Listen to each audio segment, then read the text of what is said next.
All right, so let's get Adam on the phone, see what he thinks.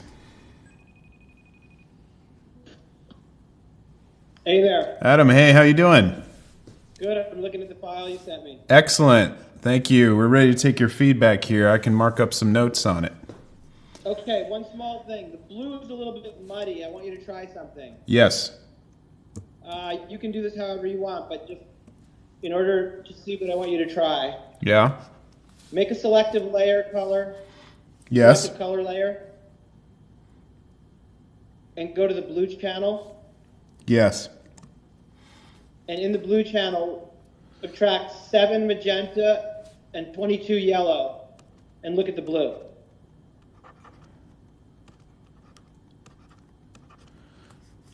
All right, cool. And so you're talking about applying this to the to all the blue that's in the image.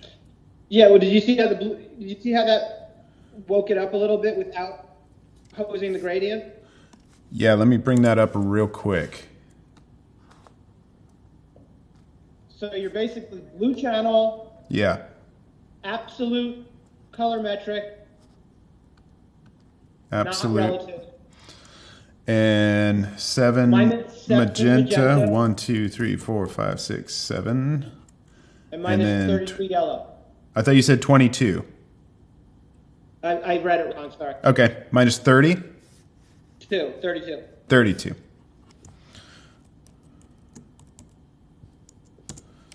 And toggle it.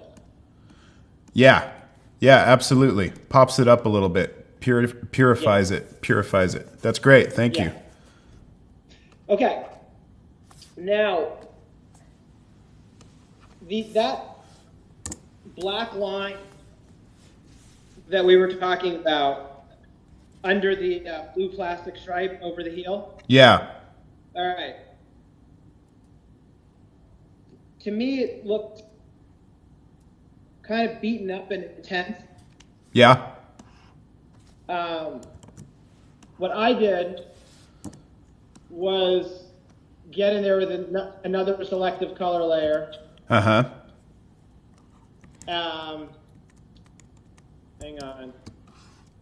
And I went into red channel. And I took 42 black out. How much black? Can you repeat that? 42 Minus 42. Okay. black. I added 83 yellow. Yep. 46 magenta. And I started brushing it onto that dark plastic. Just into the dark areas or into the whole area of the bubble sole? Well, did you get the file I emailed you a few minutes ago? Yeah, I did. It looked like it looked like it got applied to a pretty large area of the bubble sole. Yeah, it did, and it has to be edited out of the bottom. Okay. So don't do that move to the bottom of it. You're mostly concerned with the darker areas that you want to brighten. Is that correct? Yeah, I mean, I think when you get to under the Air Max, you're probably gonna want to let it bleed over the sole somewhat, because that glow should, since you've got the beams. Yeah. The glow should carry over. Okay. Then you're gonna have to kind of fade this onto the rest of that where it will let you. Okay. But as you see, when all that, the removal of the black and the addition of the yellow, when you kill all that, when you eliminate that dark cyan, this lit up area becomes a lot more active. Yes. And blended. Okay. Much warmer. Now, Yeah. Yeah. So that area, that kind of gets all that resolved pretty much. Excellent. The only thing, I actually think I like the shoe more with the return in there. You do? Okay. That's great. Yeah, it's more connected. I was also going back and forth on that, because when you take it away, it seems like it really kind of changes its personality into more of like a an illustration almost, because it's so purely profile, and that brings a little bit of humanity, kind of reality back to the shoe. Definitely. Now, with the other lit up holes, yes, we haven't solved that problem quite yet. They look too much like the eyes of like a Grim Reaper cartoon. So I think that if I feel like a solution for that might be because kind of what I'm hearing you say is that there maybe that shape is so strongly defined and dominant that you really pay attention to how odd the shape is because it's really foregrounding because it's so strong. Maybe if we put a little bit of just glow around the edges of those just slightly and maybe connect them more as light coming through and connect them more to the other light holes on the back of the shoe. Because right now they have nothing. Right, because right now it really looks like a Lego set where and you finished it and there's some missing pieces. Like it's just fucking white holes. So here's the deal. Yeah, go ahead. Go ahead. You can take the cleanup work that you've already done. Yeah. And you can basically fade that so that you get enough tooth without showing all the detail we had. Fade enough back in so that it becomes clear that there's stuff going on inside the shoe. I think that we were showing so much of what was going on in the shoe before that it created a chaos that wasn't serving us. But having the white holes literally feels like there's holes in the page. So fade the detail back in to the point where there's tooth in there, but that it's not disturbing. Okay, so we'll bring back some detail into the white holes on the front of the shoe that we were seeing there previously. Yep. Okay, that sounds great. And then, that's your call. Like, once you start sliding that fader, you'll know what's right. So then, you can definitely use miniature glints. Yeah. They don't have to be, you can definitely do that. Yeah.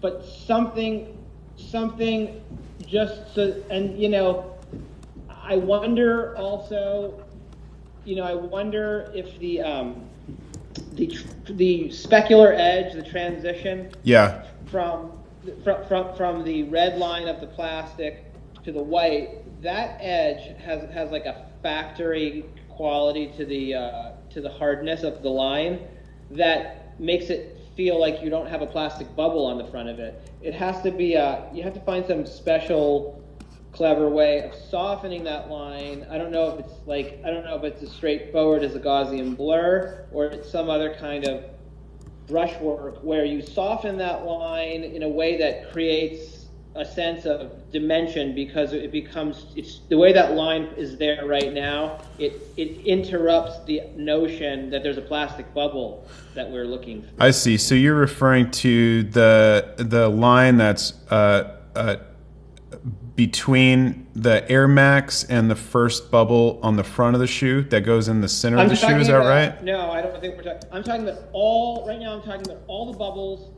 I'm not talking about any of the bubbles under the Air Max. I understand. All the bubbles at the screen left that don't have glints coming through them. Yes. And they're basically looking flat and empty. So in addition to fading in some of the minutia that we removed, I think you need to address the edge transition where it goes from white light to red and get that to and hit it with some kind of a faded brush that kind of gives you more of a sense of dimension over that white space. Yeah. Shape. Okay.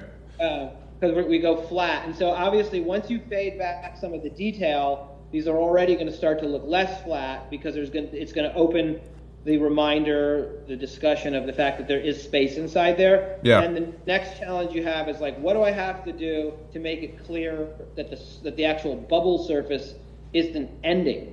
Yeah. Like who knows? The way when you look at it now, like you don't. For all we know, someone actually took a white nail polish and painted white right on top of the outside of the bubble, because it's just like the bubble just ends where those are. So we need to get that bubble shape back all over. And so adding some selective glints that are really small, to a few of the edges, probably closer to the top of them, not to the bottom, might be something. But whatever you got to do to soften those lines a little bit and make sure it's clear that there's plastic over those white holes. Mm-hmm. Yeah. Other than that, we got the blue in line. I like the kind of, the adding of the yellow and subtracting of the black from these various areas to make everything feel more actively lit rather than just the holes being lit. And I think we're there. Yeah, that's excellent. Okay, cool. This is this is great feedback. One other area that I kind of wanted to ask you about was underneath the bottom of the shoe under the back heel is actually now to me looking pretty purple in relationship to everything else because it's desaturated. Under the shoe on the back heel. Do you want to warm that up at all, or are you liking how that's sitting in there? Let me take a look at that right now. Okay.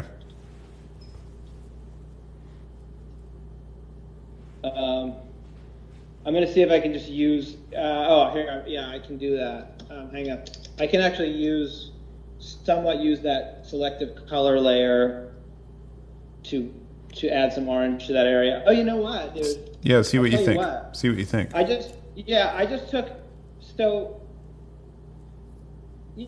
took that same. Obviously, this is a bit of a crude way of doing it, so I'm going to let you manage it. Yeah. But I just took that selective color layer that we're using to wake up the bubble light. Yeah, sure. And I brushed into the bottom of the shoe. Okay, you like the results there?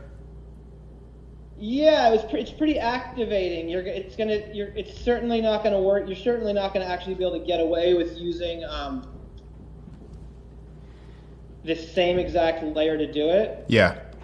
But I'll show you. I am gonna reset, because what we're getting into here is the difference between what is an honest, what is a really honest, accurate.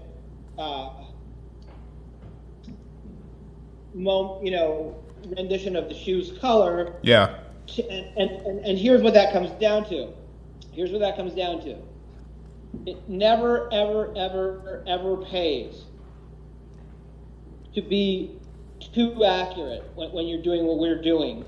You've got to be accurate enough that people are getting what they're paying for. But we always make things look more exciting than they can possibly look in real life. Yeah, I think that's a great point.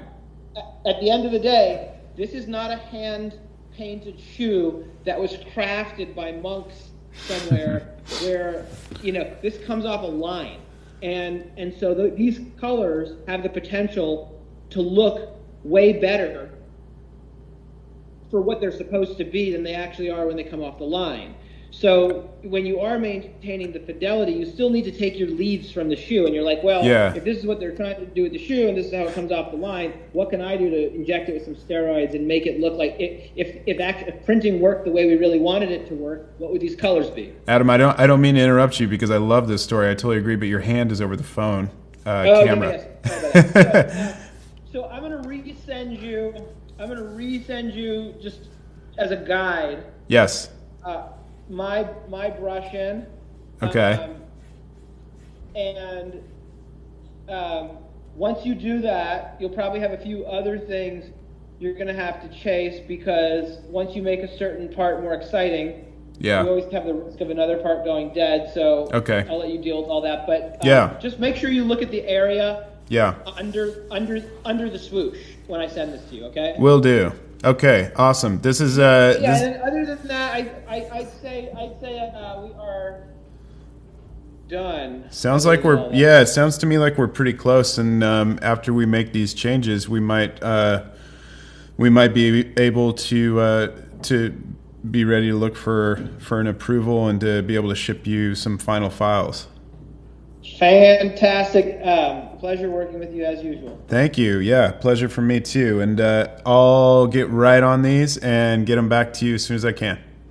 All right, and make sure you pop that file open that I'm about to send you sooner rather than later. Will do. I'll check that immediately. Bye-bye. Awesome. Thank you. Bye.